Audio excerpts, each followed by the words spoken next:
One of the most easily recognized stars in the sky is Betelgeuse, which can be found in the constellation Orion. It is popular among astronomers and stargazers alike due to its vivid red color and prominent location.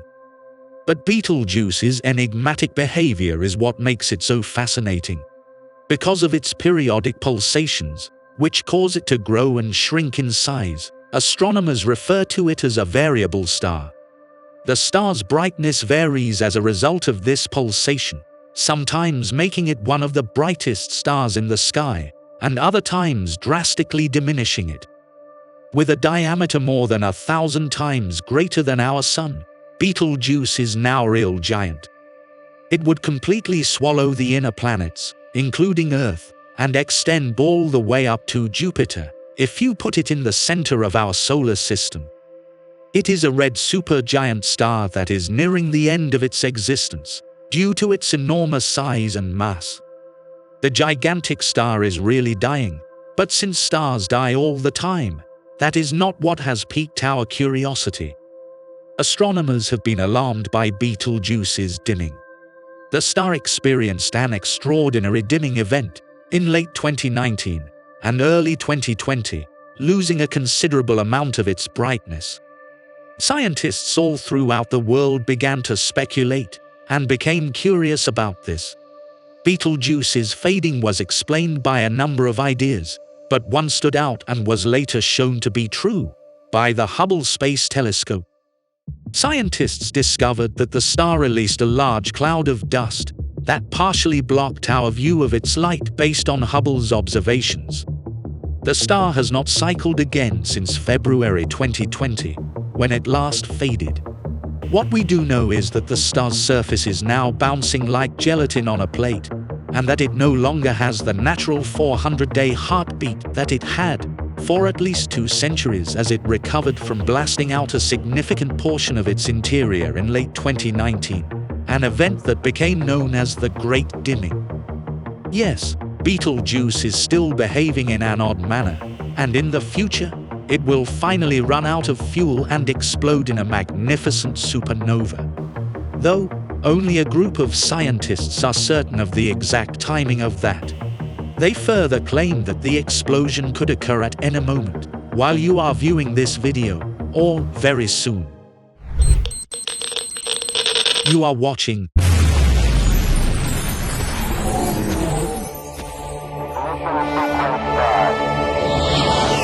Call of the Cosmos. If astronomers had to guess the next nearby star to go supernova in the Milky Way, their bets might go to Betelgeuse. The bright red supergiant star that marks Orion's shoulder is nearing the end of its life, and it's less than 1,000 light-years from Earth. But how close is it to going supernova? And will we be around to see it? Typically, astronomers suggest it might explode within the next 100,000 years, that is soon, on a cosmic time frame. And that is kind of disappointing. However, our calculations may have been off, and the spectacle could unfold in front of our naked eyes any time. A new study by Hideyuki Seo and his colleagues of the Tohoku University in Japan claim that the star might be further along in its evolution, and that much closer to exploding than we thought. But how are they claiming this? It's the star's pulsations. You see, Betelgeuse is unstable, breathing in and out regularly, with overlapping overtones. Following its brightness over the past century, astronomers have noted changes over periods of 2,200 days, 420 days, 230 days, and 185 days. Usually, astronomers treat the 420-day up and down as the primary and on-out pulsation, with the shorter cycles as overtones. The 2,200-day or 6-year period isn't generally considered part of these ins and outs, and is instead dubbed a long secondary period, a feature of unknown origin common to 1/3 of supergiant stars. If the 420-day period is the primary one, then Betelgeuse would have the span of 800 to 900 suns lined up in a row.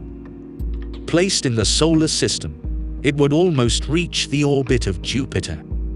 Seo and colleagues, however, think that might be an underestimate. If the 2,200-day cycle is the primary one, and all the rest are overtones, then the star would be even more supergiant, spanning 1,200 suns, even wider than Jupiter's orbit. In line with its larger size, the star would be even further along in its life cycle. Stars like Betelgeuse live fast and large.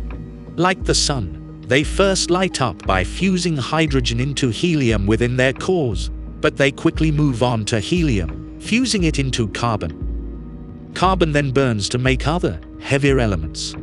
Around the core, lighter elements burn in shells, causing the star to billow outward like a hot plasma balloon. Seo and his colleagues use computer simulations to watch stars evolve from birth to old age. Then they calculate the pulsations they ought to see at each stage.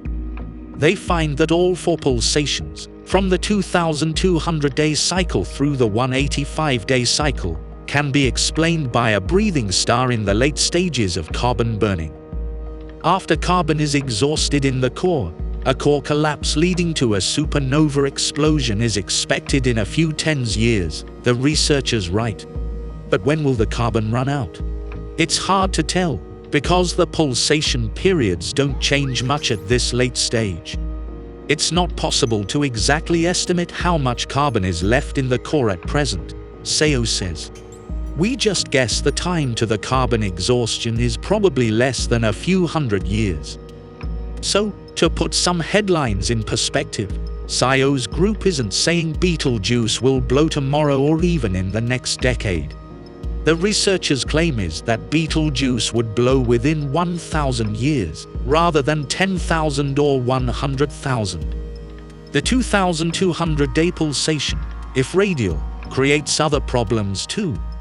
Spectroscopic measurements show that the star's surface expands and contracts at some 1.5 kilometers per second or 3,300 miles per hour. If the star is breathing at this rate over the span of 2,200 days, its total diameter would be changing by 180 times the Sun's size every cycle. Even for astronomers, that's a lot. What's more, the 2,200-day pulsation would also affect the pulsation of the overtones. So, for example, the 400-day cycle wouldn't always be 400 days. When the star puffs out to its full size, this overtone would lengthen. Likewise, when the star shrinks, it would shorten. These changes would be expected to repeat systematically every 2,200-day cycle, McLeod says, and I don't think we see evidence for that in Betelgeuse's long-term light curve, which varies more randomly around the 400-day typical cycle. Now, for those unaware, when a star runs out of hydrogen, then helium starts to burn into carbon, which causes swelling in a star. As all the fuel is burned out, and the remaining elements do not form fuel, against their own weight, the core collapses to form a solid neutron star, which the inrush of surrounding gas rebounds against to form a supernova. It is a red superstar with an age of at least 8 million years. It is believed to be in the last stages of its life cycle, having burned through the hydrogen in its core. So will we be able to watch the Betelgeuse explosion? If we could live for another couple of thousand years, then yes. What a spectacle it would be to behold, right? Let us know in the comments below, and don't forget to subscribe to Call of the Cosmos. Thanks for watching, and we'll see you again very soon. You are watching